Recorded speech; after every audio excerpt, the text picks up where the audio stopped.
perkenalkan, nama saya Vinala Lensang. Saat ini saya akan memberikan penjelasan tentang filsafat Stoicism, salah satu aliran filsafat yang terdapat di buku The History of Western Philosophy by Bertrand Russell. Jadi Stoicism adalah aliran filosofi yang didirikan oleh Zeno of Citizen pada zaman Helenistik. Zaman ini ditandai oleh kematian Alexander the Great. Filosofi ini sangat populer pada masanya hingga saat ini karena sangat relevan dengan semua orang dan tidak lekang oleh waktu. Selain itu, filosofi ini juga tidak berlawanan dengan semua ideologi lainnya. Ada 3 orang yang memperkenalkan Stoicism, yaitu Seneca, Epictetus, dan Marcus Aurelius. Yang pertama yaitu Marcus Aurelius.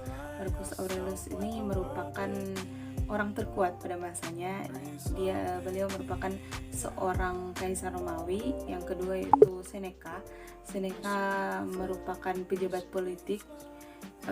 Dia juga pernah menjadi penasehat kaisar Romawi dan pernah menjadi senator kaisar. Dan yang paling terakhir yaitu Epictetus.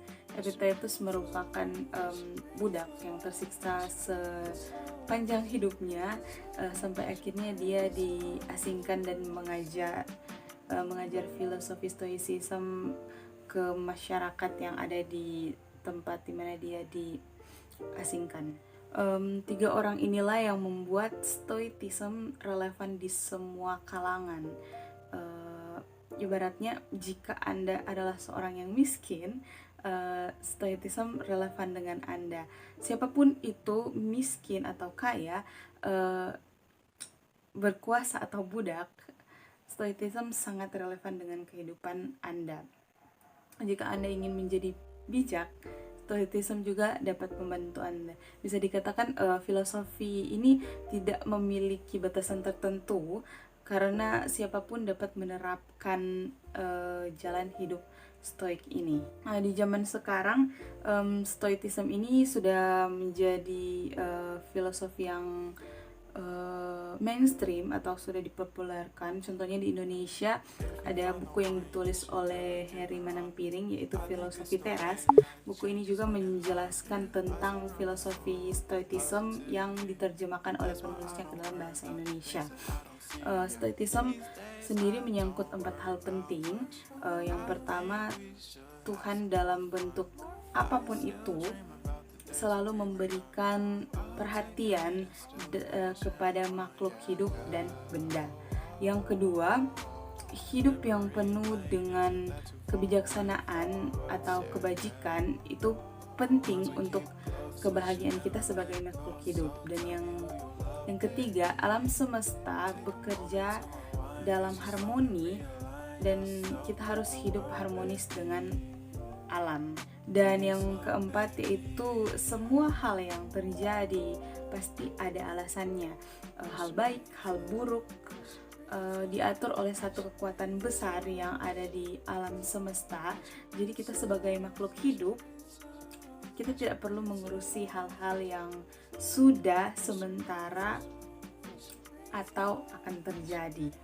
Dari filsafat ini ada 3 hal penting yang saya dapatkan dari filsafat ini, dari filosofi ini, untuk menjadikan kita manusia yang lebih baik. Yang pertama yaitu dapat membuat kita menjadi lebih produktif. Yang kedua, filosofi ini dapat membuat kita menjadi orang yang lebih bersyukur dan dapat berpikir rasional. Dan yang paling terakhir, dapat membuat kita menjadi orang yang siap menghadapi segala masalah. Kita masuk kepada dampak positif yang pertama, yaitu filosofi ini dapat membuat kita menjadi lebih produktif. Pasti dalam hidup ini kita pernah merasakan suatu kemalasan dalam mengerjakan segala sesuatu. Epictetus mengatakan bahwa orang terdistraksi atau dalam hal ini terprokrastinasi bukan kepada objeknya, tetapi terhadap prinsip dan gagasan yang mereka bentuk terhadap hal itu. Kepercayaan kita akan sesuatu hal dapat membentuk perasaan dan emosi kita. Mengapa kita malas? Itu karena kepercayaan kita terhadap sesuatu hal itu adalah kepercayaan yang negatif. Kalau kepercayaan kita itu terhadap sesuatu itu selalu negatif, maka emosi kita akan negatif juga. Misalnya, contohnya ketika kita mendapat tugas dari dosen pengampu mata kuliah ini, dalam mata kuliah Dasar-Dasar Filsafat ini kita diberikan tugas untuk mereview 2 buku, yaitu Homo Deus dan buku The History of Western Philosophy. Buku yang pertama memiliki halaman sebanyak 500-an halaman, dan buku yang kedua sebanyak 900-an halaman dalam bahasa Inggris. Jika kita mempersepsikan tugas ini sebagai beban, otomatis itu kita akan menjadi malas mengerjakannya. Tetapi jika kita mempersepsikan tugas ini sebaliknya, bahwa dengan tugas ini mungkin kita bisa mendapatkan ilmu pengetahuan yang baru, kita bisa lebih positif, maka ketika emosi positif muncul ke dalam diri kita akan excited untuk menyelesaikan tugas-tugas ini, dan kita akan menghilangkan rasa malas terhadap membuat tugas ini. Jadi sebenarnya yang membuat kita malas itu bukan karena hal-hal yang mendistraksi kita seperti smartphone atau seperti sosial media, tetapi rasa malas itu biasanya muncul.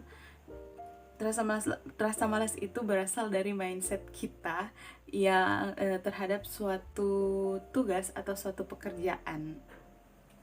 Jika kita berpikir bahwa tugas adalah beban, maka itu akan menjadi beban. Jadi dalam Stoicism ini mengajarkan kita untuk mempersepsikan segala sesuatu itu sebagai hal yang menyenangkan, sehingga kita bisa dengan mudah mengerjakan segala sesuatu tanpa menunda-nunda pekerjaan kita, tanpa menganggap segala sesuatu itu adalah merupakan beban. Filsafat yang kedua yaitu filsafat Stoicism bisa membuat kita menjadi orang yang lebih bersyukur dan bisa berpikir rasional. Sextus Empiricus mengatakan bahwa yang membedakan kita dengan makhluk hidup lainnya adalah kita merupakan makhluk hidup yang memiliki pemikiran rasional, atau kata sederhananya kita memiliki akal dibandingkan dengan makhluk hidup lainnya. Orang rasional akan berusaha berpikir terlebih dahulu dengan matang, tanpa mempersalahkan keadaan atas sesuatu hal negatif yang sedang dialami. Orang yang rasional juga akan menganggap suatu masalah yang terjadi adalah suatu pelajaran untuk pengalaman hidup selanjutnya. Jadi aliran filosofi Stoicism ini dapat membuat kita menjadi orang-orang yang berpikir secara rasional. Contohnya ketika kita sedang berjalan-jalan dan uang kita terjatuh.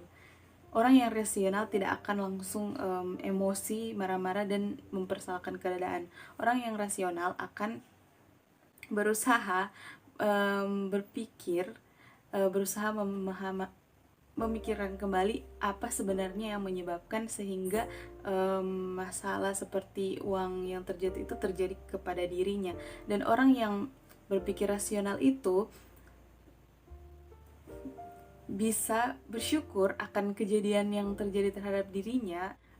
Jadi intinya orang yang berpikir rasional itu tidak akan mempersalahkan keadaan. Orang yang memiliki pemikiran rasional itu akan bersyukur ketika mendapatkan suatu masalah dan akan menganggap masalah itu sebagai suatu keuntungan yang dapat dijadikan sebagai pengalaman hidup di masa depan. Yang ketiga yaitu aliran stoicism ini dapat membuat kita menjadi orang-orang yang siap menghadapi masalah. Kebanyakan hal-hal yang diekspektasikan itu dalam hidup itu berbanding terbalik dengan realita yang terjadi, dan akhirnya membuat kita merasa tidak bahagia, merasa cemas, merasakan hal-hal negatif. Contohnya ketika kita mengekspektasikan sesuatu, namun apa yang kita ekspektasikan itu berbanding terbalik dengan realita yang terjadi. Salah satu filosofi yang bisa mengatasi masalah ini yaitu filosofi stoicism ini. Filosofi stoicism mengatakan bahwa sebenarnya emosi kita, baik yang positif maupun yang negatif, itu adalah hasil dari ekspektasi kita. Contohnya ketika kita berekspektasi bahwa hal yang mau kita lakukan itu akan berjalan dengan baik, namun pada akhirnya itu berjalan dengan sebaliknya, itu tidak berjalan dengan baik. Akhirnya kita kecewa dan sangat sedih dibandingkan saat itu ketika kita tidak mengekspektasikan apa-apa, dan misalnya dia tidak berjalan dengan baik dan saat itu kita tidak mengekspektasikan apa-apa. Ekspektasi itu sangat berpengaruh kepada emosi kita. Bahkan ekspektasi dapat membunuh kebahagiaan kita. Dan ini sangat berhubungan dengan filosofi stoicism ini. Filosofi stoicism ini mengajarkan kepada kita, dibandingkan berekspektasi hal-hal yang positif, stoicism justru mengajarkan kita bahwa ekspektasi yang lebih baik adalah ketika kita memiliki ekspektasi yang terburuk dalam memandang masa depan. Ya, menjadi pertanyaannya, mengapa kita harus berekspektasi buruk? Bukannya itu akan berdampak negatif, bukannya itu akan memberikan kita negative thinking, bukannya itu akan menyebabkan kita menjadi lebih stres. Jadi sebenarnya ekspektasi buruk dalam hal ini itu diajarkan oleh stoicism bukan untuk memberikan kita pengaruh negatif, tapi untuk mengajarkan kita agar lebih siap dalam menghadapi kemungkinan-kemungkinan terburuk yang akan terjadi di depan kita. Misalnya, ketika Anda mengikuti ujian, jika Anda mengikuti teori stoicism, Anda akan diajarkan untuk tidak mengekspektasikan mendapatkan nilai A. Jadi daripada Anda berharap mendapatkan nilai A, lebih baik Anda berekspektasi Anda akan mendapatkan nilai D. Lebih baik Anda berekspektasi bahwa nanti semua jawaban yang Anda berikan pada saat ujian adalah jawaban yang salah. Jadi jadi stoicism mengajarkan kita bahwa hal yang kita pikirkan yang paling pertama itu adalah kemungkinan terburuknya. Hal ini dilakukan supaya ketika nanti jawaban yang Anda berikan misalnya ternyata salah dan Anda mendapatkan nilai D, Anda tidak akan merasa shock dengan nilai D itu karena Anda sudah berekspektasi bahwa Anda akan mendapatkan nilai D. Dan Anda tidak akan merasakan kekecewaan yang berlebihan, Anda tidak akan merasakan kesedihan yang berlebihan, Anda tidak akan merasakan pengaruh negatif yang berlebihan terhadap diri Anda. Tapi karena sejak awal Anda sudah mengekspektasikan bahwa hal buruk yang akan terjadi dengan nilai ujian Anda. Tapi jika Anda mendapatkan nilai A dan ternyata semua jawaban yang Anda berikan adalah benar, Anda akan lebih bersyukur atas hal itu. karena hal ini di luar ekspektasi Anda, karena pencapaian nilai itu melebihi ekspektasi Anda. Jadi ekspektasi kita itu sangat berpengaruh bagi kehidupan kita. Ada quote yang pernah saya baca mengatakan bahwa yang menghancurkan kita bukan dunia ini yang menghancurkan kita, tetapi ekspektasi kita yang menghancurkan kita. Jadi ketika kita tidak berekspektasi terlalu tinggi akan sesuatu hal, saat kita mendapatkan hal yang melebihi ekspektasi itu, kita bahkan dapat lebih bersyukur. Dan jika pun kita tidak mendapatkan sesuai dengan ekspektasi kita, kita juga tidak perlu merasa kecewa.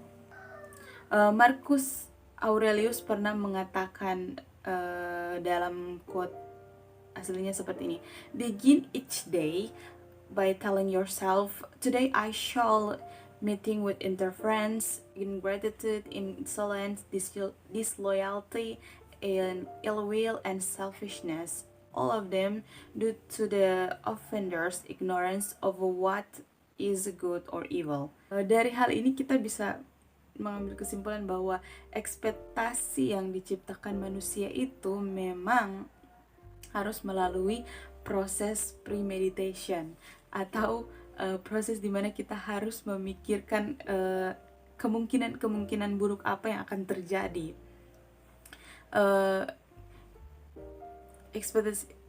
Ekspektasi ini dinamakan dengan premeditation karena kita diajak untuk bermeditasi, berpikir dulu sebelum melakukan sesuatu. Berpikir tentang apa? Berpikir tentang kemungkinan buruk yang akan terjadi. Jadi kita mulai berpikir tentang hal-hal buruk yang akan terjadi, dan setelah kita berpikir, kita bertanya kepada diri kita, apakah memangnya kenapa jika kita menghadapi hal-hal terburuk itu? Apakah kita bisa melewati hal-hal terburuk tersebut? Dan pada akhirnya kita akan mengatakan bahwa kita bisa melewatinya. Saya jamin bahwa apapun tantangan nanti yang akan kita alami, kita dapat melewatinya karena kita sudah siap, karena kita sudah melakukan meditasi terhadap ekspektasi terburuk tersebut, dan kita tidak akan shock dengan apa yang akan terjadi di depan kita. Kita sudah membayangkan semua kemungkinan terburuk dan kita merasa sudah siap menghadapi hal tersebut. Jadi kita sudah mempersiapkan hati kita untuk bertemu dengan kemungkinan terburuk, sehingga kita tidak akan merasa stres yang berlebihan, sedih yang berkepanjangan, karena kita sudah menanamkan bahwa hal ini memang akan terjadi. Kita sudah mengekspektasikannya. Jadi ketika kita sudah bisa melakukan premeditation ini, apapun hal negatif yang datang kepada kita, kita bisa melewatinya. Jadi meskipun pandangan ini terkesan pesimis, tapi sebaliknya di balik pandangan ini, suasana yang diciptakan dalam diri kita itu adalah suasana positif. Kita jadi lebih fokus kepada proses, bukan kepada tujuannya. Kita jadi lebih fokus ke hal-hal yang akan terjadi, bukan kepada hasilnya. Karena hasilnya kita tidak dapat mengontrol hasilnya. Yang dapat kita kontrol adalah proses yang kita lakukan. Jadi kebahagiaan dan cara kita memandang suatu masalah, cara kita menghadapi suatu masalah itu dapat kita pengaruhi dengan ekspektasi yang dapat kita kontrol. Memang ini terkesan pesimis, namun dibalik itu kita bisa melatih diri kita menjadi orang-orang yang optimis dalam melewati proses.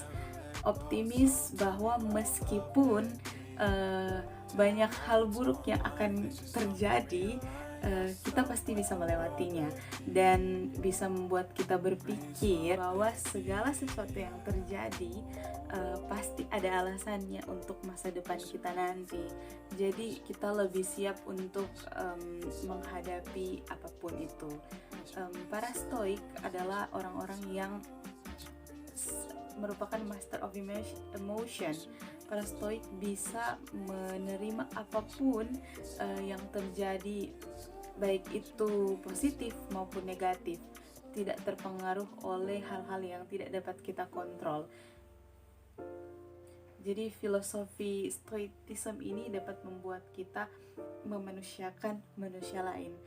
Alasan saya memilih filosofi stoicism ini karena filosofi ini sangat relevan dengan keyakinan saya, dan filosofi ini tanpa saya sadari, setelah saya melakukan pencarian lebih lanjut tentang filosofi ini, ternyata dalam kehidupan sehari-hari tanpa saya sadari saya sering melakukan